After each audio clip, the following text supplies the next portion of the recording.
Marc, thank you so much for joining me. As you know, we've been doing these different segments on leading through adversity, and you and your firm in Boston, I mean, you guys have been up to a considerable amount. I know we were just chatting about it, and it's funny because a lot of the things we talk about, it's like the before and after, it's all the good stuff, and hopefully we can touch on all those things again now. But if you could speak to just how you and the firm have responded over the last couple of months. Yeah, thanks, Michael. Thanks for asking me to be here today. And I appreciate everything that you've been doing for all of us to keep us on point and making sure that we can get through what I'm sure for many has been a difficult time. So we've done a lot since the pandemic.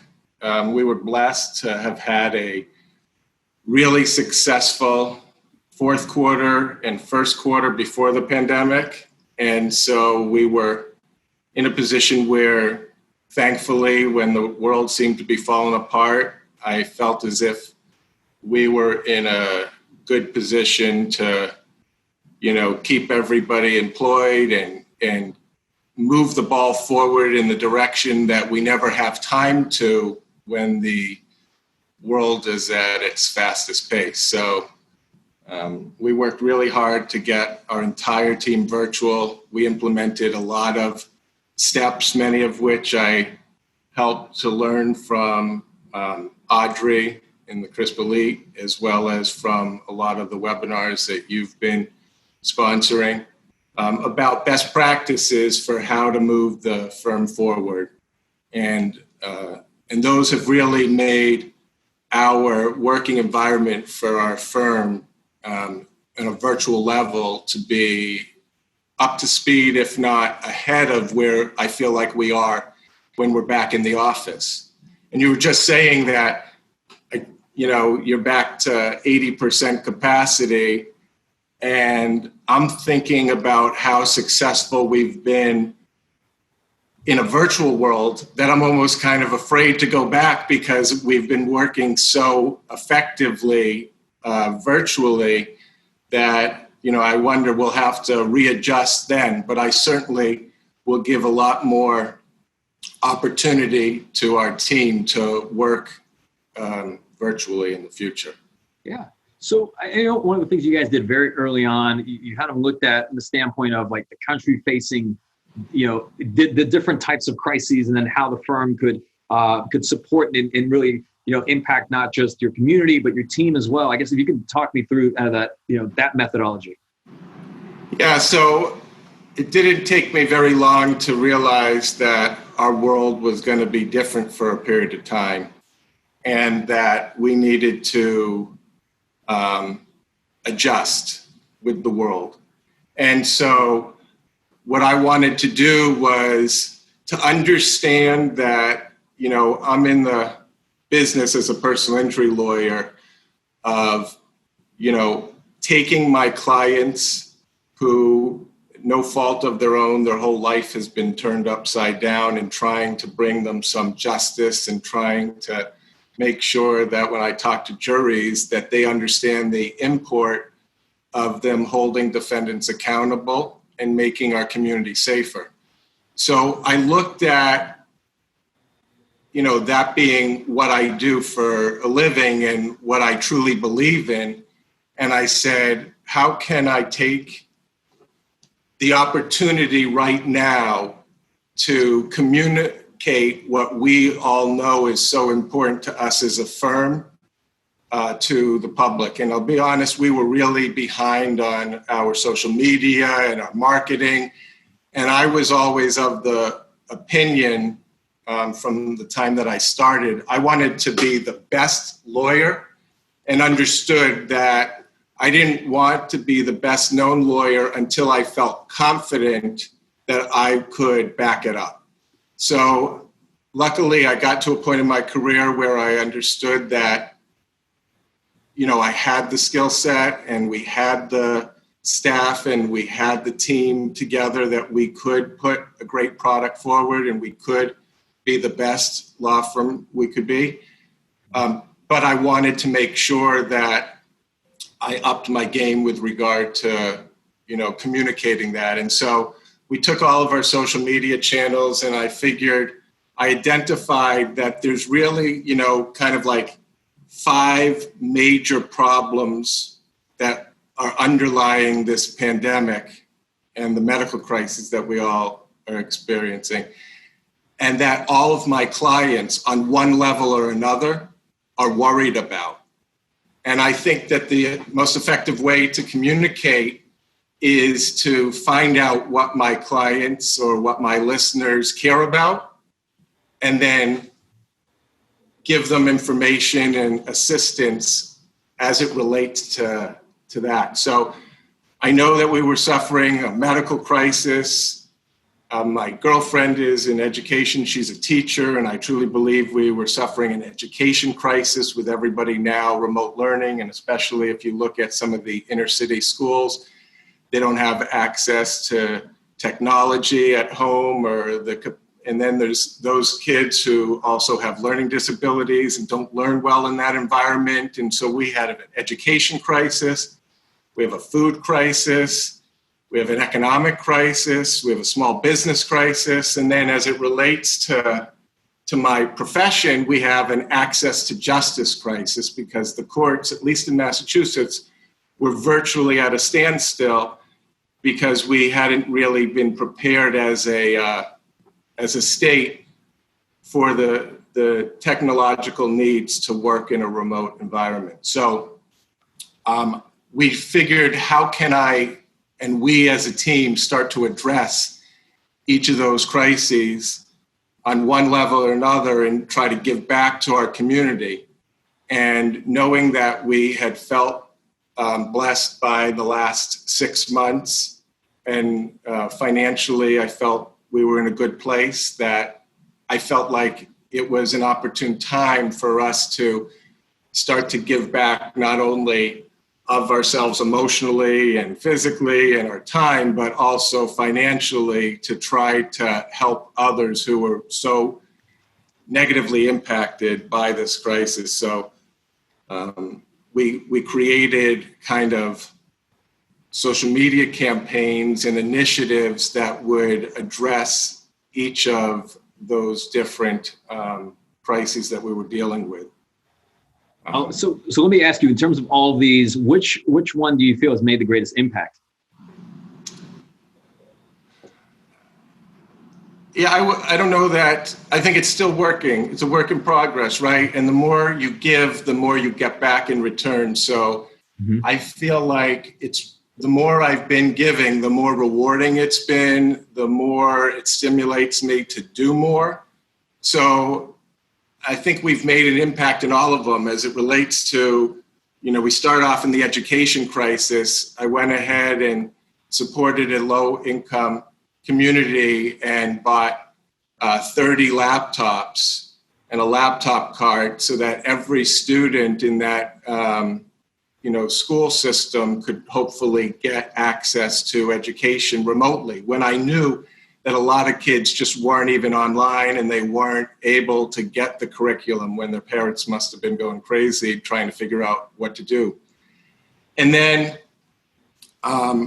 we decided that, there's a economic and a food crisis, and people are unemployed and maybe don't have the ability to feed themselves. And worse than that, I've gotten so much joy in my life entertaining and taking people to restaurants, and it's been such an integral part of, of every seminal moment in my life, I feel like has been spent at a restaurant. And so I know that that's a community in the small business atmosphere that's been decimated by our quarantine and by the pandemic. So I figured if I could match up the restaurants with needy families or families who need a boost, we bought meals from local restaurants. We had them delivered to families that were nominated and needed a boost. And we got a tremendous response. And then I started getting nominations for families who were directly affected by COVID. I had frontline workers whose family was at home suffering from COVID and couldn't feed themselves, and they were out at the hospital and staying away from the family. And we're able to feed that family. And I had people who were nominated and they said, you know what?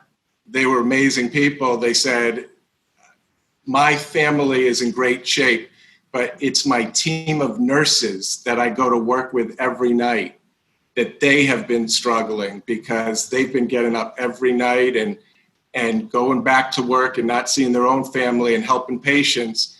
They asked, could you go ahead and buy a meal for our local, for my team of nurses, my family at work? And so we agreed to do that. And we got great response from it. And I was only intending to do that campaign for a week, but we've continued it because there was just no sense in ending it. It's just won't happen as regularly as it was happening during that week that we were doing it, but we'll continue to do that. So Marc, one thing I want to ask you about that I think is perhaps a bit unique to your response is that you don't look to other lawyers as competitors. And in fact, during this time, you've been finding ways in which you can collaborate with other firms that would theoretically could be seen as a market competitor. I guess what are your thoughts on that and why this approach? Right. So I don't see my fellow lawyers as competitors because those who do what I do, we all need to stick together because there are tremendous forces on the other side that stick together and would be happy to bring us down.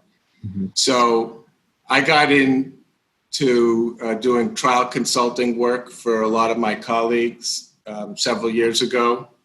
And it was kind of just helping my friends at first and watching and helping them get big 7-figure verdicts and helping them make good money and negotiate cases.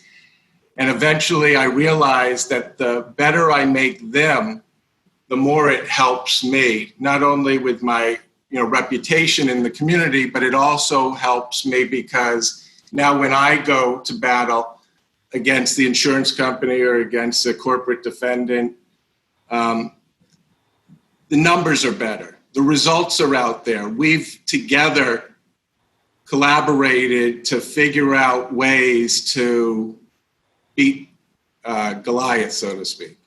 And that's why I don't see it as being, my enemies.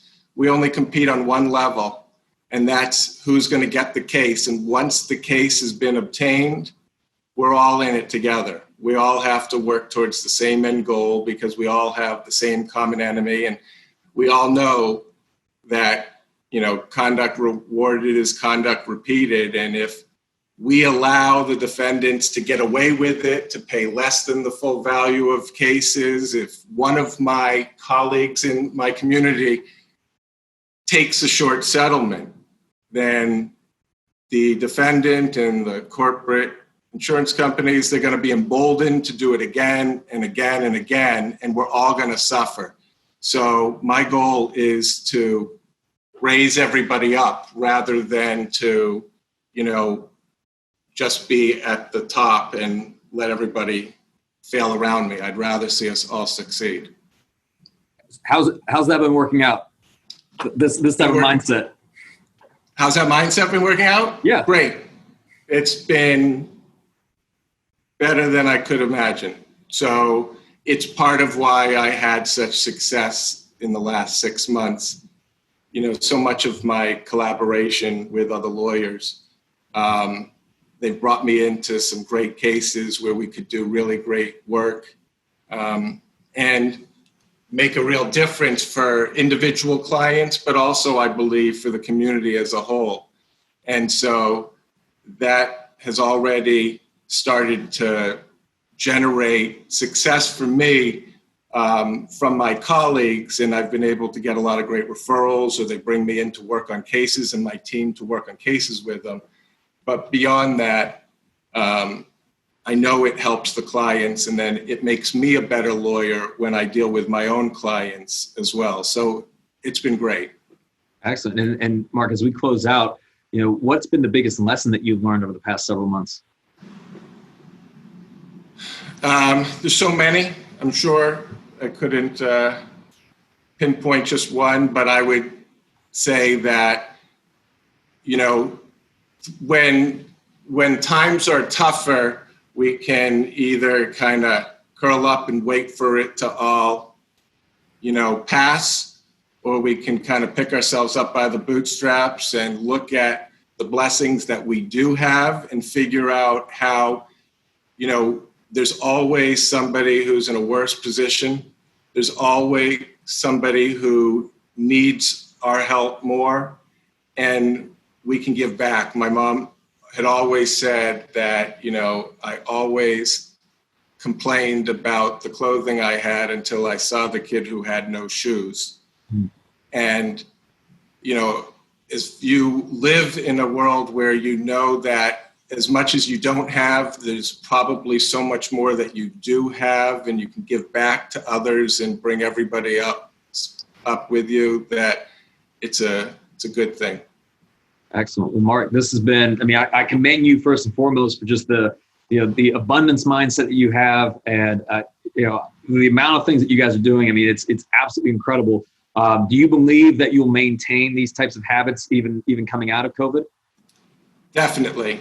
In fact, I feel lucky that my team is working so well virtually, and our numbers, our new client numbers, our actual settlement numbers are up from this time last year when we didn't have COVID.